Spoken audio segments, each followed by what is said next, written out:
All right, we were told, in fact, all day today when I was on Fox Business, that the real problem with this budget accord that seemed like a slam dunk in the Senate was the House. A number of people of the Freedom Caucus, a conservative group, were saying, no, we can't vote for this. It's just wrecking everything. We're spending like drunken sailors, and that's an insult to sailors, drunk or otherwise. And the vote seemed to be about 100 no's, potential no's in the House. No one figured the Senate could be a problem until they apparently failed to check in with this next guy, Rand Paul of Kentucky, who has a very, very big problem with this accord, namely for busting some caps, which were sort of like a backup, I guess, spending backbone that both parties have abandoned. The good senator joins us right now. Senator, thank you for coming. Thanks for having me, Neil. You're against this. Why? Well, because it spends too much money, borrows too much money, and actually we're going to bring back Obama-era deficits. I was elected to combat Obama-era deficits. I remember running for office and saying, we're going to have trillion-dollar annual deficits. That's what we're going to have this year.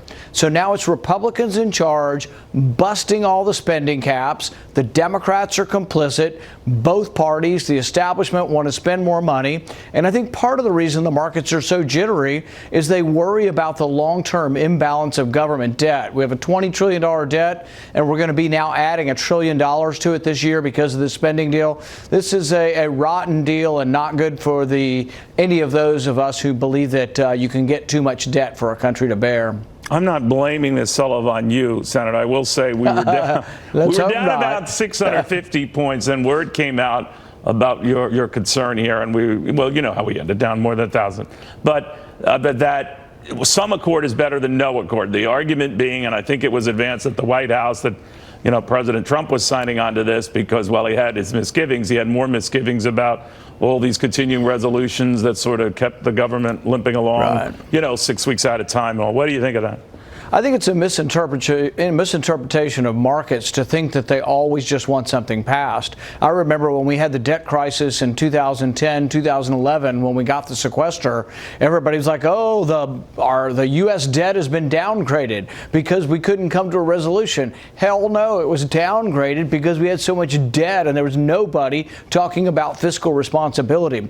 So I think the markets actually... It was downgraded prior to any closing or shutdown. It was the chicanery back and forth that did that, but continue. And so I'm not advocating for shutting down the government. I'm also not advocating for keeping the damn thing open and borrowing $1 million a minute. This is reckless spending that is out of control. And the thing is we think when Democrats are in charge that the Republicans are the conservative party. The problem is when the Republicans are in charge, there's no conservative party. And that's kind of where we are now. Someone has to stand up and say, you should spend what comes in. We should balance our ledger. And that used to be what it meant to be conservative. But a lot of so-called conservatives lose their mind once it becomes a partisan thing. And they say, oh, we must govern now. So they govern by giving us massive new debt. And I don't think that's good for the country. I think ultimately it threatens our security, not only our external security, but also the internal foundation of the country is threatened by so large a debt. You mentioned losing your mind with this, but the president could be losing his mind listening to you say this right now, that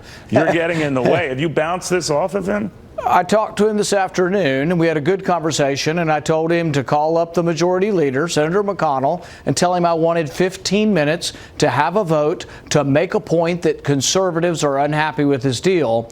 All they have to do, and I told him this at 11 o'clock this morning, give me 15 minutes to debate, 15 minutes to vote, and we could have been done by noon, but nobody wants to have it pointed out what an eyesore this deal is and how obnoxious it is to conservatives just to spend good money after bad. Was the president for what you wanted to do? I think the president wants a resolution, and I told him the best way to get to a resolution is let's get Senator McConnell involved, and let's say, why don't you give him a 15-minute vote? Well, that hasn't happened. But that hasn't happened, which lets Lindsay to believe that it's not going to happen.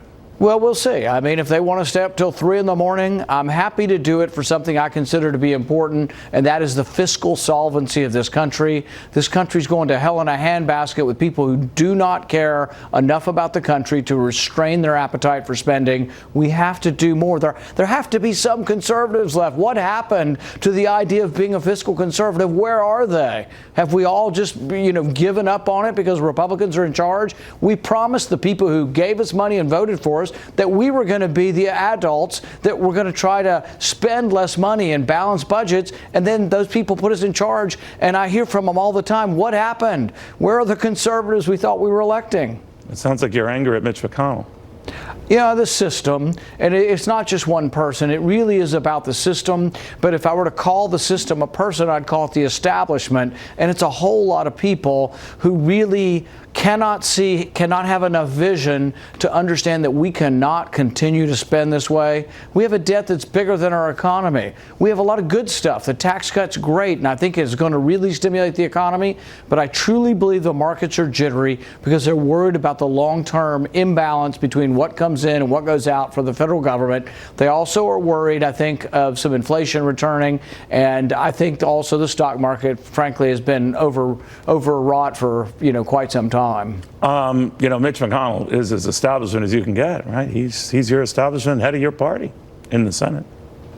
Yeah, I think what we have to do is we have to say, are we the conservative party or are we just like the Democrats? This looks like a Democrat budget to me. The Democrats are complicit in it. And frankly, there have been loud voices saying, we have to, dramatically increase the military budget. We've doubled the military budget since 9/11, 2001. We've doubled it. We've had an enormous amount of spending. We just have too much war. The war in Afghanistan is costing us $50 billion a year. Mattis is wrong when he was bemoaning the plight that the Defense Department is in, and those we'd have a lot more money, and I could give a raise to every soldier out there if we just come home from Afghanistan. It's time to come home. There is no military victory there, and I said the other day, you guys want to have a parade? Let's bring them home from Afghanistan, all 14,000 of them. Declare victory. We got the enemy. We killed bin Laden. Our problem is in our foreign policy is that we do not know how to declare victory. We continue to fight and fight and fight to try to create a nation. And we're just not very good at nation building. It's time to come home and do some nation building in our country. I'm sure Defense Secretary Mattis will disagree with your assessment there. He says the defense is in dire need, and you hear about all the ships and everything need repairs, et cetera. You disagree? If you fight in 7 different wars simultaneously, you're probably going to be short of things you want. We have no business left in Afghanistan. There's no military mission. We also have no dog in the fight in Yemen. The quadrating off and preventing food from going into Yemen has 17 million people on the verge of starving. They had 500,000 people in a cholera epidemic, maybe the world's worst cholera epidemic recently, all because Saudi Arabia is trying to impose their will on a poor, impoverished neighboring country. And so there's a lot of war we don't need to be involved with. We need to have a strong military to defend our country, but we don't need to be involved in everybody's business everywhere around the world. On the tax cut thing, if you don't mind my veering a little bit, Senator, a lot of people have expressed concern that companies that have been sharing the wealth and their own tax cut bounty will think twice now, given what's been happening with the markets and this pay it forward thing. We've been seeing a lot of companies either offering bonuses to their workers or helping customers with utility bills or beefing up their 401k contributions. That'll stop, and that this will put a sting on that. What do you think of that? Well, I do think the stock market has been overbought. I mean, it has been inflated. I don't think that the tax cut has really come into play yet. And we're talking about trillions of dollars in repatriated money. I mean, Apple's bringing $350 billion home by themselves. So trillions of dollars in repatriation money, $1 trillion, $1.5 trillion in corporate tax money. That money has yet begun to chase goods and create jobs in our country. Right. There is going to be enormous growth in the next year. The stock market worries a little bit, though, that some of that could get out of control and lead to inflation. We've had low interest rates forever. They've been managed and made to be artificially low. They are someday going to adjust, and there's going to be a reckoning. But that's one of the reasons why I don't want a $20 trillion debt, because 5% interest rates would be devastating. But I've lived through 5%. I've lived through 10, 11, 12% interest rates. You and me both. Finally, if they don't grant you your wish, that is, they don't allow this caps vote, what are you going to do? Well, there's only so much I can do, and this is the silly thing about it. I can keep them here till 3 in the morning, but I will make them listen to me, and they will have to have me listen to, because I'm going to talk about government waste later on this evening, and they're going to have to listen to me talk about how William Proxmire in 1968 was talking about waste and how it hasn't gotten any better because our budget process is broken. We don't do individual spending bills. We glom them all together, and they say take it or leave it, eat it or just shut up. It's a binary choice. You've got no choice in this. Just vote for it and go on your merry way. But you know what? This is too important for the country not to have a debate about it, not to ask questions about it. Who would we be if we were elected and we just say, oh yeah, here I'm a rubber stamp, just whatever you want, and then I go on my merry way? Somebody's got to stand up and say enough's enough. We spend way too much money and the debt is too large. Is anyone going to be fighting that good cause with you? We'll see. I think there will be. I think already in the House, you've seen the House Freedom Caucus vote unanimously. I was talking to the Senate.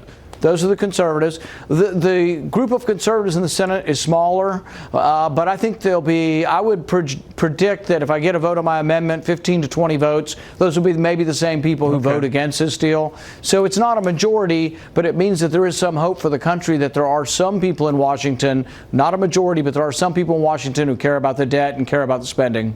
Rand Paul, thank you very, very much. Good seeing you again. Thanks, Neil. Senator Rand Paul.